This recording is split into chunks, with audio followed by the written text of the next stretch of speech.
കൊടകര കുഴൽപ്പണക്കേസിൽ അന്വേഷണ സംഘത്തിന് രഹസ്യ സ്വഭാവമുള്ള തെളിവുകൾ കൈമാറിയെന്ന് തിരൂർ സതീഷ്. ബി.ജെ.പി. ജില്ലാ കമ്മിറ്റി ഓഫീസിൽ 9 കോടി രൂപ കള്ളപ്പണം സൂക്ഷിച്ചു. ബി.ജെ.പി. ജില്ലാ കമ്മിറ്റി പിരിച്ചുവിടണമെന്നും തിരൂർ സതീഷ് പറഞ്ഞു.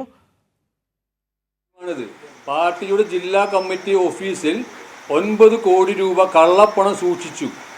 ഏറ്റവും ഗുരുതരമായ കുറ്റമാണത്. പ്രധാനമന്ത്രി തന്നെ കള്ളപ്പണക്കാരെ രാജ്യത്ത് നിന്ന് തുരത്തുമെന്ന് പറയുമ്പോൾ പാർട്ടിയുടെ തന്നെ ജില്ലാ കമ്മിറ്റി ഓഫീസിൽ 9 കോടി രൂപ കള്ളപ്പണം സൂക്ഷിച്ചിരിക്കുന്നു. ജില്ലയിൽ നടക്കുന്നത് പാർട്ടിയുടെ ജില്ലാ ഘടകത്തിൽ നടക്കുന്നത് ഫുള്ള് കള്ളത്തരങ്ങളാണ്, മുഴുവൻ കള്ളത്തരങ്ങളാണ്. ജില്ലാ കമ്മിറ്റി പിരിച്ചുവിടണം അടിയന്തരമായിട്ട്. എന്നിട്ട് ഈ കള്ളപ്പണം ഉപയോഗിച്ച ആളുകളെ അതിന്റെ നിയമത്തിന് മുന്നിൽ കൊണ്ടുവരണം. സുനിൽ അരിമാനൂർ വാർത്തയുടെ വിവരങ്ങളുമായി ചേരുകയാണ്. സുനിൽ, ഏറ്റവും പ്രധാനപ്പെട്ട കാര്യം, കഴിഞ്ഞ ദിവസം പറഞ്ഞ കാര്യങ്ങളെല്ലാം വളരെ വ്യക്തമായി ഒന്നുകൂടി ആവർത്തിക്കുമ്പോൾ തന്നെ തിരൂർ സതീഷ് പറയുന്നത് താൻ ഈ അന്വേഷണ സംഘത്തിന് ഏറ്റവും പ്രധാനപ്പെട്ട തെളിവുകളടക്കം കൈമാറിയിട്ടുണ്ട്. വെറുതെ പറയുന്നു എന്നതിനപ്പുറത്തേക്ക് തെളിവുകളടക്കം താൻ പറയുന്നത് വസ്തുതാപരമായി തെളിയിക്കാൻ കഴിയുന്ന തെളിവുകളടക്കം കൈമാറിയെന്നാണ്. അങ്ങനെയാണെങ്കിൽ അത് രാഷ്ട്രീയപരമായ ആരോപണങ്ങൾക്കപ്പുറത്തേക്ക് അതിന് മറ്റു വലിയ മാനങ്ങളിലേക്ക് നമ്മൾ പോകേണ്ടി വരും.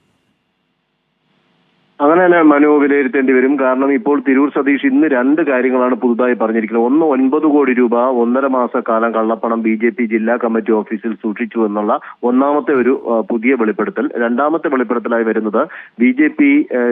ജില്ലാ ട്രഷററും ജില്ലാ പ്രസിഡന്റും പണം കൊണ്ടുപോയിട്ടുണ്ട്. 1.5 കോടി രൂപ കൊണ്ടുപോയിട്ടുണ്ട്. ഇത് ആർക്കൊക്കെ ഇവർ കൊടുത്തു എന്നുള്ളതും വസ്തു വാങ്ങിയോ വാഹനം വാങ്ങിയോ എന്നുള്ളത് സംബന്ധിച്ച കാര്യങ്ങളൊക്കെ പാർട്ടി അന്വേഷിക്കണമെന്നാണ് പറയുന്നത്. ബി.ജെ.പി. സംസ്ഥാന നേതൃത്വം ഇടപെട്ടുകൊണ്ട് ജില്ലാ കമ്മിറ്റി പിരിച്ചുവിടണം. പിരിച്ചുവിട്ട ശേഷം ഇവർ നടത്തിയിട്ടുള്ള ഈ കള്ളപ്പണം ഇടപാടിൽ അന്വേഷണം നടത്തണമെന്നും ഇവർ വാങ്ങിക്കൂട്ടിയ വസ്തുവിന്റെയും വാഹനങ്ങളുടെയും ആസ്തി സംബന്ധിച്ച്, ഇവരുടെയൊക്കെ ആസ്തി സംബന്ധിച്ച്, അതായത് ജില്ലാ പ്രസിഡന്റ് അനീഷ് കുമാറിന്റെയും ജില്ലാ ട്രഷറർ സുധീഷ് സേനന്റെയും ആസ്തി സംബന്ധിച്ച് അന്വേഷണം നടത്തണം എന്നുള്ളൊരു പുതിയ കാര്യമാണ് പറഞ്ഞത്.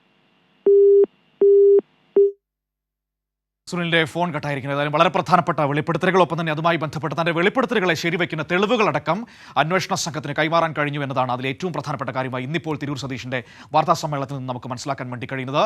ഇത്രയും പണം 9 കോടി രൂപ കള്ളപ്പണം ബി.ജെ.പി. ഓഫീസിൽ സൂക്ഷിച്ചു. ഒപ്പം തന്നെ ജില്ലാ സെക്രട്ടറിയും ജില്ലാ പ്രസിഡന്റും ഒക്കെ അതിൽ നിന്ന് പണം കൊണ്ടുപോയിട്ടുണ്ട്. അത് ആർക്കൊക്കെ കൊടുത്തു, അവർ അത് ഉപയോഗിച്ച് വസ്തു വാങ്ങിയോ എന്നതടക്കമുള്ള കാര്യങ്ങളുടെയൊക്കെ വ്യക്തതയാർന്ന തെളിവുകളടക്കം കൈമാറിയിട്ടുണ്ട് എന്നാണ് ഇപ്പോൾ തിരൂർ സതീഷ് പറയുന്നത്. വിവരങ്ങളാണ് സുനിൽ അരിമാനൂർ നമുക്ക് നൽകിയത്.